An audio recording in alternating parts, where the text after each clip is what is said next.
People who can't afford rent are buying Gucci belts. People with $400 in their bank account are financing Louis Vuitton bags. And here's the thing, they're not stupid. They're not crazy. And they're definitely not alone. Studies show that the bottom 20% of earners in the US spend a higher percentage of their income on luxury and visible status goods than the top 20%. The people with the least money are spending the most, proportionally, on the most expensive brands in the world. But here's where it gets even more interesting, and this is something most people have never heard. Researchers analyzed the spending data of nearly 700,000 real people across thousands of companies. And they found something wild. The employees who spent the most on luxury goods weren't the poorest workers. They were workers who had a decent salary, but were the lowest-ranked person in a relatively wealthy workplace. In other words, it's not just about how much money you have.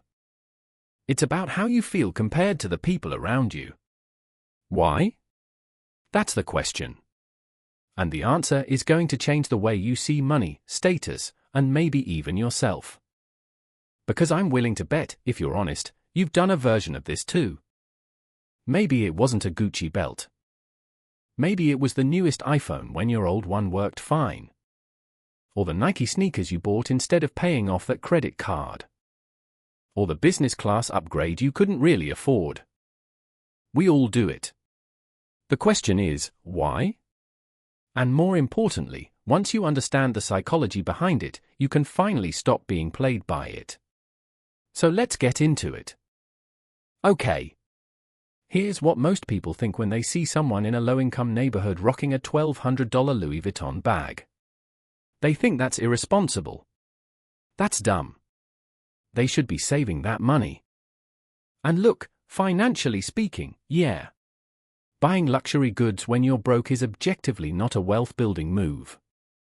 But that judgment that they're just being dumb? That completely misses what's actually going on.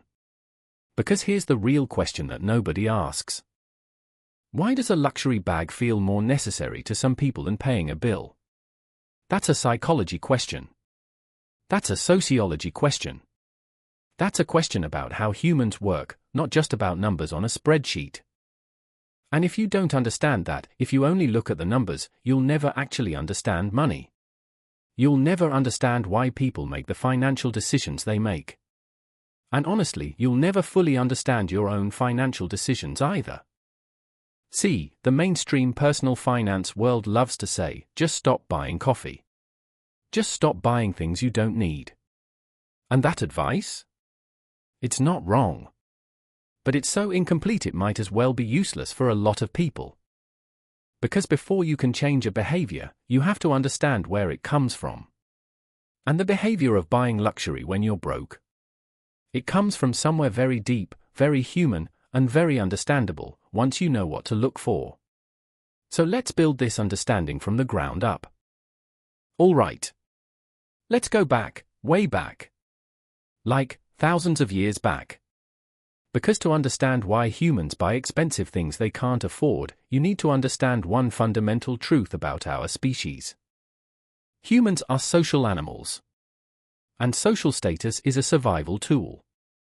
In early human tribes, your rank in the group determined everything. It determined whether you got food, whether you got a mate, whether you were protected or left behind. Status wasn't a nice to have. It was life or death. And your brain, the brain you're using right now to watch this video, is still running that same ancient software. Your brain constantly monitors, where do I rank? How do others see me? Am I respected? Am I valued? This is called status anxiety. And every single human on the planet has it. Rich, poor, educated, uneducated. It doesn't matter.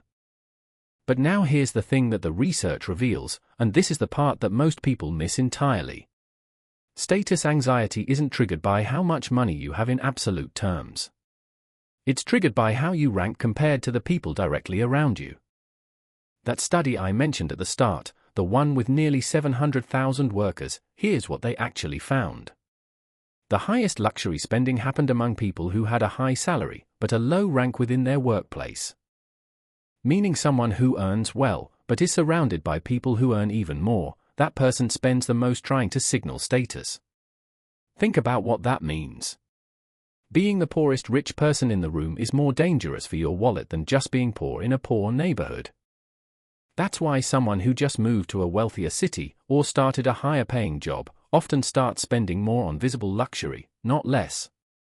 Their income went up, but so did their reference group. And suddenly they feel behind again. The tools people use to signal status look different depending on their circumstances. A billionaire signals status with a private jet. A middle-class person signals it with a nice car. And someone with very little money? They signal it with the one visible, accessible status symbol they can buy. A Supreme hoodie. A pair of Jordan ones. A Gucci belt. Now here's the critical thing. These aren't random choices. Luxury brands have specifically designed their products to be affordable entry points into their world. Gucci's cheapest belt? Around $420. Their most expensive bag? $5,000 and up. It's accessible enough that someone with a modest income can save up and buy one. But it carries the same logo as the $5,000 bag. And here's something most people don't know about that logo. Your brain responds to the symbol itself, not what it's attached to. Neuroscientists have done studies, brain scans, measuring people's reactions to luxury logos. And they found that seeing a prominent luxury logo triggers measurable emotional arousal and motivation in the brain. Your dopamine system activates. Not because of the leather or the stitching. Because of the symbol. You're not buying leather and metal. You're buying a neurological response. You're buying what happens inside your brain the moment you see yourself wearing it. This is not a flaw in human thinking. This is human thinking, working exactly as designed. Now let's go a layer deeper. Because status anxiety explains why humans buy luxury. But there's a second layer that explains why people with less money are often more vulnerable to it. It's called the scarcity mindset. Researchers Sendhil Mullainathan and Eldar Shofar, two brilliant behavioral economists, wrote an entire book about this called Scarcity. And their finding was shocking. When people are in a state of financial stress, when they're constantly worried about money, it literally changes how their brain works. It narrows focus. It reduces cognitive bandwidth. It makes it harder to think long-term. Think of your brain like a computer. And mental bandwidth is like RAM, the processing power available to run programs. When you're financially stressed, your brain is constantly running a background program called, "How am I going to pay this bill? How am I going to make rent? What if something goes wrong?" That program runs around the clock. And it eats up mental RAM. So when a decision comes up, like should I buy this luxury item, you have less mental capacity available to think it through clearly. Less ability to weigh long-term consequences. Less access to the rational, planning part of your brain. And here's where it gets really interesting. When everything in your life feels out of control, when you can't control your income, can't control your rent going up, can't control whether you'll get sick, buying something becomes one of the few moments where you do feel in control. You made a choice. You got something. Something that makes you feel better, even if just for a few hours. That feeling is real. That psychological relief is real. It's just very expensive relief. But here's the thing that makes this even more fascinating, and honestly, more human. This pattern doesn't just show up in everyday life. It shows up during economic crises. Recessions. Times when people objectively have less money. Economists call it the lipstick effect. And it's been documented since the Great Depression. Here's the idea.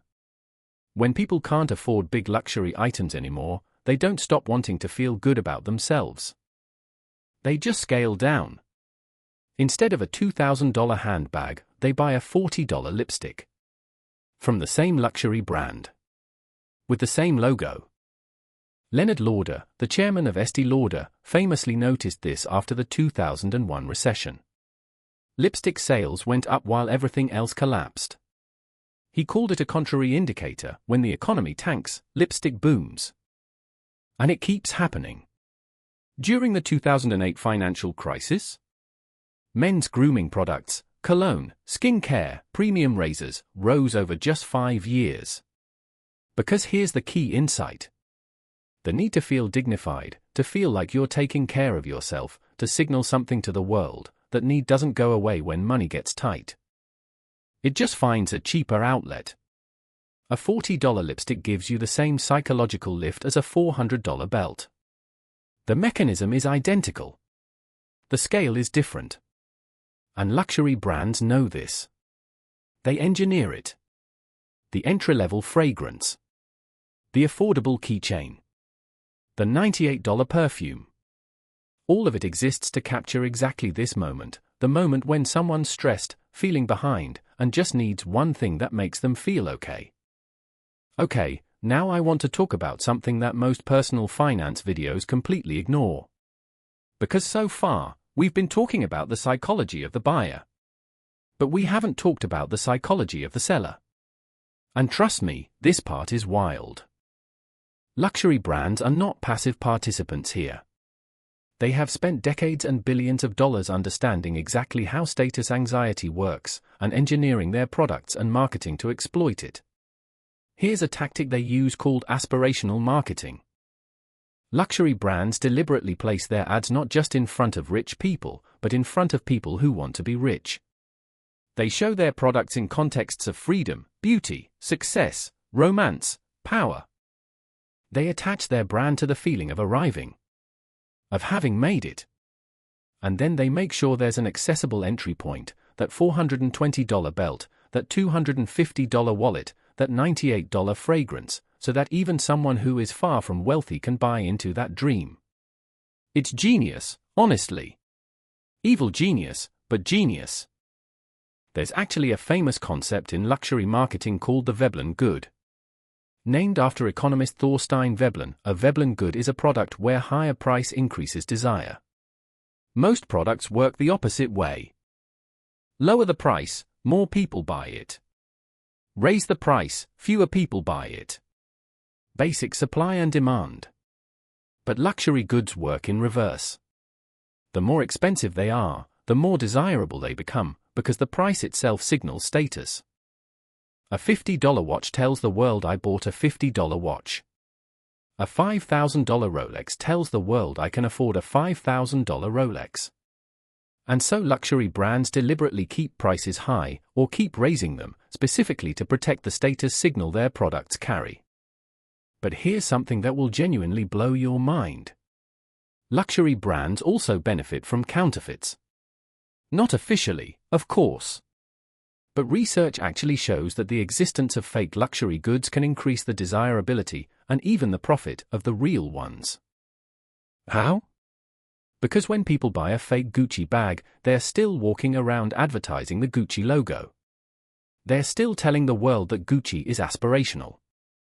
They're keeping the brand's cultural status alive in circles that would never afford the real thing, and sometimes, years later, when those people have more money, they buy the authentic version. Counterfeits are, in a twisted way, unpaid brand ambassadors. And there's one more layer to this that almost no one talks about. Some researchers have found that people buy counterfeits as a form of social protest. Not because they can't afford the real thing, but because they're angry about inequality. Owning a fake luxury item can feel, psychologically, like leveling the playing field. Like saying I'm not going to let a price tag be the thing that separates me from you. This is also called the egalitarian value of counterfeits. It's not just budget shopping. For some people, it's an ideological statement. They're not selling a product. They're selling social proof.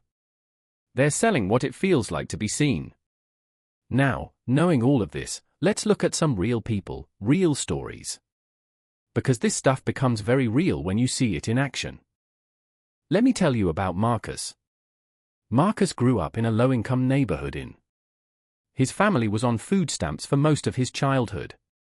They lived in a 2-bedroom apartment, 5 people. When Marcus was 15, he got his first job at McDonald's. He worked every weekend for 3 months. And the first thing he bought with his money? Air Jordan Retro ones. $180. His mom was furious. You could have bought clothes for school. You could have saved that. But here's what Marcus told me, and I'll never forget this. When I wore those Jordans to school on Monday, for the first time in my life, nobody looked at me like I was less than them. Kids who had never talked to me before walked up and said those are clean. For one day, I wasn't the poor kid. I was just a kid. That's not stupidity. That's a young man using the tools available to him to address a very real psychological need. Dignity. Respect. Belonging. And here's the thing, the research backs this up in a very specific way. A University College London study using real bank account data found that when extroverted people have a lower income, they spend proportionately more on status goods than introverts in the exact same financial situation. Extroverts care more about social validation. They're wired to seek connection through how others perceive them. So for an extroverted kid like Marcus, those Jordans weren't a luxury. They were a social survival tool. It's not random. It's personality. It's neuroscience. It's deeply human. Now, is it a sustainable financial strategy? Absolutely not. And Marcus would be the first to tell you that now, as an adult. But understanding why he made that choice, that's the key to understanding why millions of people make similar choices every day. Here's something called the ghetto tax, and this one might surprise you. It's a term used by researchers and economists to describe the fact that it's actually more expensive to be poor. Wait, how does that work? Poor neighborhoods often have fewer stores, fewer options, less competition. So prices are higher for basic goods. People without bank accounts pay check cashing fees, sometimes 3 to 5% of every paycheck, just to access their own money. People who can't afford a $1,000 security deposit rent furniture month to month and end up paying 3 times the purchase price over a year. When your entire financial life is already a losing game, when the system is extracting money from you at every turn, the calculus around responsible spending starts to look very different. If you're already paying more for everything, already losing on every financial product you have access to, already falling behind, the idea of saving feels abstract and distant. The luxury purchase feels immediate and real. And here's the systemic layer that really ties this together. Researchers have found that luxury spending is highest not just among poor people, but specifically in regions and communities with high inequality. The bigger the visible gap between rich and poor, the more the people at the bottom spend on status goods. Okay, let's talk about something that every single person watching this has experienced. You're scrolling on your phone and you see someone your age, maybe someone you went to high school with, and they're on a yacht. Wearing designer. Holding champagne. Looking absolutely incredible. And something happens in your brain. A little sting. A little, wait, why is their life like that and mine is this? That feeling has a name. Social comparison theory. Humans constantly benchmark their own lives against the people around them. For most of human history, you compared yourself to your neighbors. Your village. The people you could actually see. Now? You compare yourself to the highlight reel of every person you've ever met, plus thousands of influencers and aspirational accounts specifically designed to make you feel like you're missing out. And here's the business model behind it. Influencers are paid to make you feel that way. They get brand deals to show off products. They are literally financially incentivized to make their life look unattainable, and then give you a discount code so you can buy a piece of it. Get 20% off with this code. And suddenly, $320 feels like a bargain for a bag that was $400. You saved $80. While spending $320 you didn't have. This is not an accident. This is a business model. And it specifically targets the psychology of people who feel behind. But now here's where it gets really interesting, because the story has a plot twist that almost nobody talks about. The truly wealthy, the people at the actual top, have quietly stopped playing this game. Research published in the Harvard Business Review found that first-generation wealth creators spend heavily on visible logos and status goods. But third-generation inheritors, people born into real, established money, they spend almost nothing on visible status symbols. Instead, they invest in experiences, education, and assets that don't announce themselves. There's even a name for this: quiet luxury, or sometimes called stealth wealth. No logos. No flash. A $3,000 cashmere sweater that looks, to the untrained eye, exactly like an $80 one. The brand? Vuitton. A label most people have never heard of. And this is the real game the ultra-wealthy are playing. Looking rich only to people who already know. Spending on things that signal status to those in the know, while being completely invisible to everyone else. Think about what that means. The people buying the loud Gucci logos? They're largely not the ultra-rich. They're the aspirational consumers. The people climbing. The people who need to be seen. Gucci actually confirmed this by accident. Their revenue dropped in the first half of 2025. The reason? Their wealthy clientele had moved on, to Hermes, to Chanel, to brands without big logos. Gucci had become too associated with aspiration and not enough with actual arrival. And when the truly wealthy leave a brand, it's because too many non-wealthy people can now access the same signal. The logo stopped meaning what it used to mean. So let me say that again, because it's profound. The moment a brand becomes accessible to people who are trying to look rich, the actually rich start to leave. The signal gets corrupted. And the cycle begins again with a new, more expensive, less recognizable brand. It's a game where the finish line keeps moving. And that's exactly how it's designed. Okay. So we've covered a lot of ground here.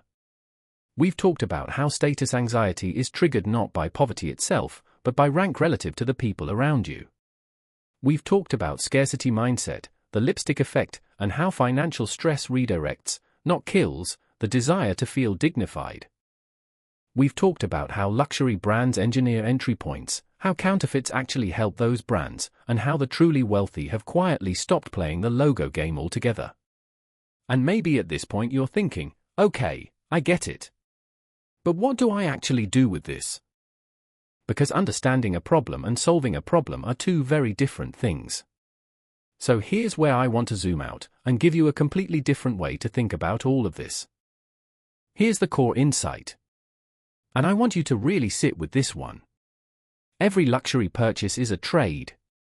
You are trading money, a resource that has the potential to grow, to create security, to buy you real freedom, in exchange for a signal.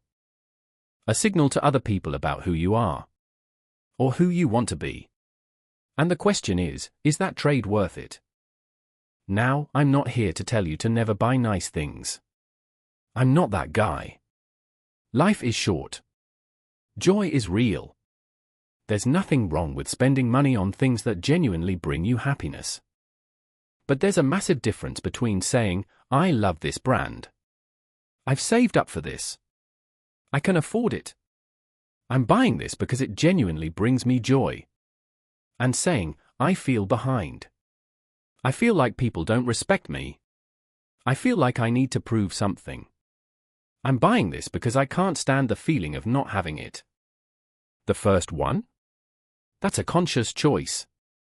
That's using money in service of your values. The second one? That's fear making your financial decisions for you. That's status anxiety running your bank account. And the people who build real wealth, the people who actually cross over from financial stress to financial freedom, they learn to tell the difference. And here's the uncomfortable data point that makes this real. Research shows that buying a luxury item that doesn't match your actual identity, something you bought to project an image rather than to express who you are, actually makes you less happy over time. Not more. There's a term for it in academia, the mismatch effect. The purchase gives a short-term lift, followed by a longer-term dip in well-being. The bag doesn't feel like yours. The belt feels like a costume. And some part of you knows it. So here's a practical tool. The next time you're about to make a purchase, especially a bigger one, ask yourself 3 questions. Question 1. Am I buying this because I want it, or because I'm afraid of what people will think if I don't have it? Seriously. Sit with that. Be honest. There's no wrong answer, but knowing the difference changes everything. Question 2. If nobody could see me wearing this, using this, driving this, would I still want it? This is the invisible test. Strip away the signal.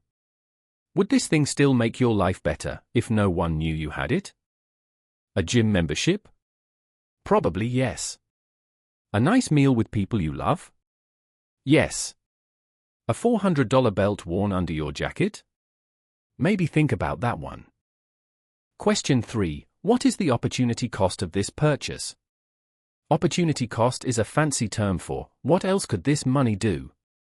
$400 on a belt, or $400 invested in an index fund at 7% average annual return. In 30 years, that $400 becomes roughly $3,000. That's the real price of the belt. Not $400.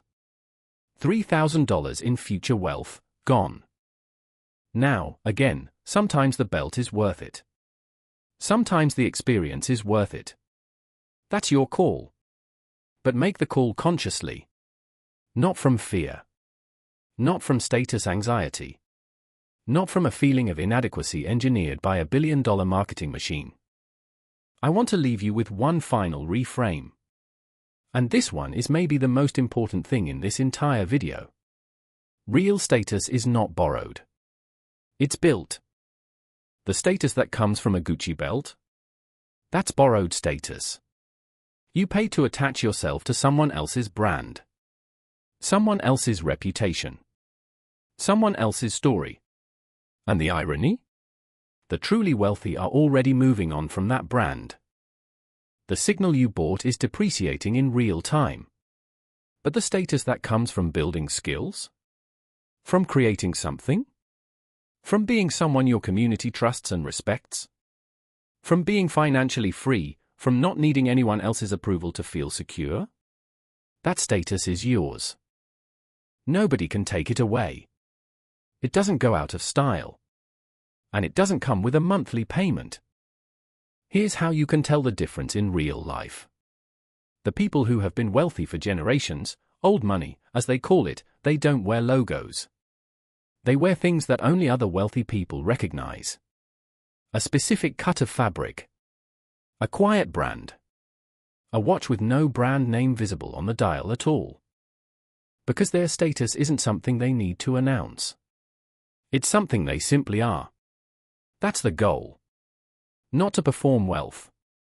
To become the kind of person whose wealth doesn't need a press release. And it starts with understanding why we buy what we buy, so we can make choices that actually serve us, instead of choices that serve a brand's quarterly earnings report. Okay. Let's bring this home. Here's what we covered today, and I want you to really hold on to this. Humans buy luxury goods because status anxiety is hardwired, and it's triggered not by poverty itself, but by feeling below the people around you. The luxury purchase is an attempt to close that gap. The system, the brands, the algorithms, the influencers, the marketing machines knows exactly how this psychology works and has built billion-dollar businesses on top of it.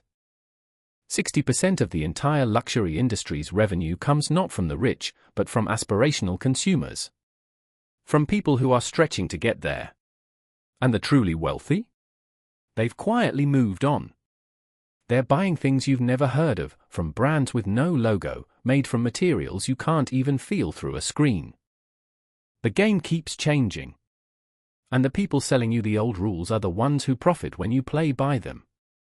The path forward isn't shame or judgment. It's awareness.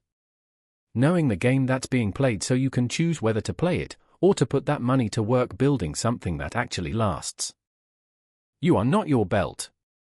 You are not your sneakers. You are not your car. You are what you build.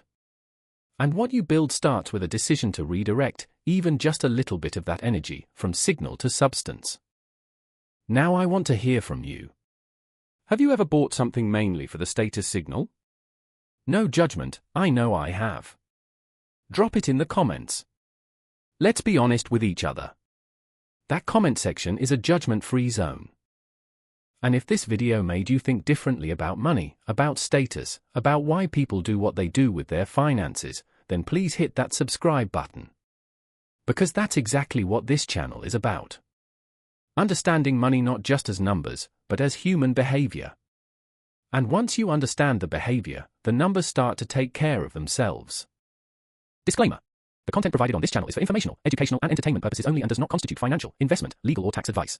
All opinions, analyses, and statements expressed are based on personal experience, personal research, and publicly available information and are subject to change without notice. No guarantee is made regarding the accuracy, completeness, or reliability of any information presented. Investing in stocks, cryptocurrencies, ETFs, or any other financial instruments involves substantial risk and may result in the partial or complete loss of capital. Past performance does not guarantee future results.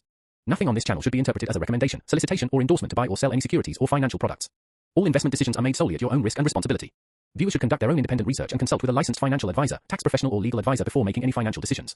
The creator of this channel assumes no liability for any financial losses, damages, or other consequences arising directly or indirectly from the use of the information provided in this content.